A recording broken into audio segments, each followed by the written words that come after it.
Rural poverty involves more than the specific problems of farmers. Its effects are widespread.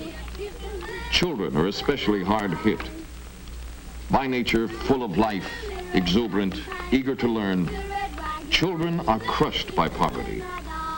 Hunger, malnutrition, and disease often stifle these young lives before they have a chance to develop.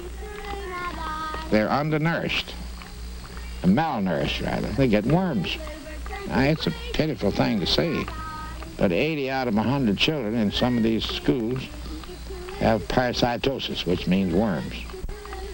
It's common knowledge that literally thousands of children go to school each day and go throughout the day with anything to eat because they do not have lunchroom money.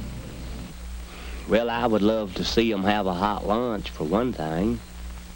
Now, other stuff out of a can, you know, and pour it out. And the children entering many others. They had no breakfast before leaving home. But this school found a way to give them a hot meal early in the morning. The cafeteria staff is paid by the regular school lunch program, and the extra food is provided by the federal government. As a result, the children no longer have fainting spells, nor do they sit through a long day of classes on an empty stomach. What about the child who comes from an inadequate home where he gets no encouragement from his parents, where he doesn't have enough to wear, he doesn't have enough to eat, he comes to school hungry, he comes to school without having any experience in the past with books, anyone at home to help him? The attitude of the family is that of frustration and despair. We're hoping that in the daycare center, a demonstration research project to give these children an opportunity to have the experiences, social and educational, to better prepare them for the first grade and later education. These children of this particular area, without this experience, would be spending most of their time in the homes which are not equipped to give them the type of advantages which we are at the daycare center. It is our hope that by giving these children preschool experience, they will be ready for learning when they do enter the first grade. The Meadowbrook Daycare Center has been in operation now a little over a year. We recognize the fact that a lot of our young boys and girls in the grammar grades were staying home to take care of children. So therefore we were interested in providing some type of supervised care for these children. Then another thing that we thought in terms of, if we could get the daycare center started, it would mean for some people a gainful employment. Another thing that we were very concerned with was the fact that these children's parents would be able to work and they wouldn't have to worry about what are their children doing at home. Another thing is the fact that other communities in their county are interested in trying to provide some type of supervised care for the children. I think the problem of basic education for our children is a critical one, and one that we don't really see the total picture on. The schools can't do the whole job. With the kids in school, it gets pretty hard. When they run out of clothes, we have 9.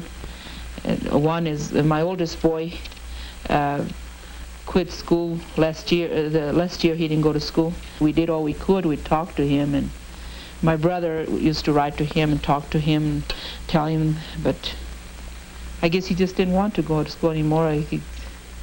He said that he never did have what he needed most of the time, and that when it got to where he had to pay for those current events and things like that, that all the other kids would pay for him, and he was the only one that would be without paying, and it used to embarrass him and things like that. Well, maybe that's what actually got him to where he didn't even want to study anymore. I really don't know. We do occasionally have a few who cannot make out in the public school. They are so far behind from not having attended school regularly in their own homes that they are too frustrated to learn in the public school. They feel they can't do it, and they As a result, their behavior is difficult, and the teachers find it very difficult to teach them. For these children, we have a special class here on our campus where they can hopefully receive the kind of individual attention they can use to get a new attitude toward learning and an interest in learning which they haven't had before. These children at the present time are all teenagers working about on a 3rd or 4th grade level. In the 3 weeks that I have worked with them, I've gotten to know, of course, more about them and can see what difference there is between a child here in the hills who has had a rough home environment to one who would be in another state or another area.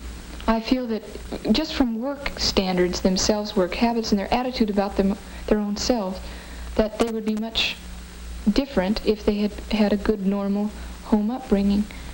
And I feel this very definitely in all 3 children, not really perhaps so much as Minnie and Jimmy, but Jimmy has possibilities, and I feel is of normal intelligence, if not above.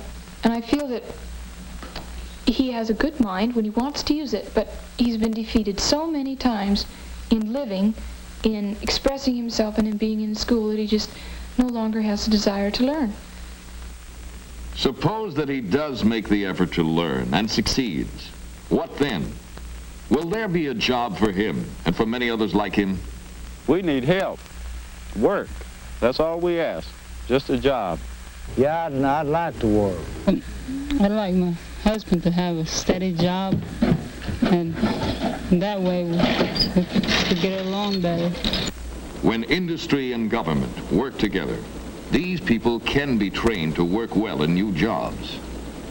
Sequoia Carpet Mills became a dream in the minds of several of us, a dream that had a purpose, and that purpose was to provide the opportunity for employment for people such as these here in this room, who without this or other industrial opportunity would not have a job.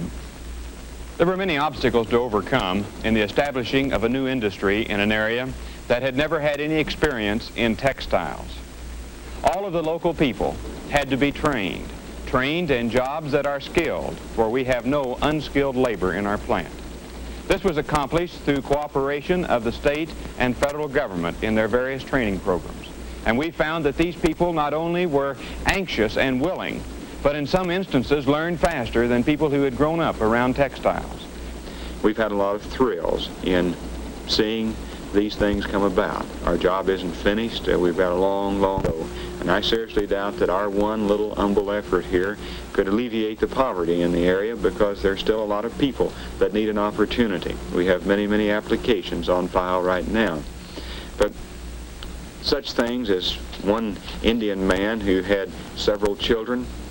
First week he was here, his wife had to come down and get the car from him so she could put the commodities that she received in the back of the car, the free gift from the rest of the working society to help them not starve to death. This is a program that I'm sure is very beneficial, and we're not criticizing it at all, but a person receiving something without giving something in return does not have the self-respect that they need to really be a good American citizen.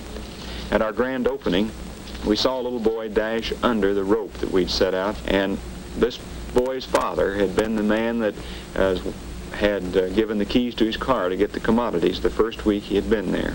Well, this little boy, about 4 or 5 years old, ran under the rope and pointed at his father and said in a great big loud voice, "That's my daddy."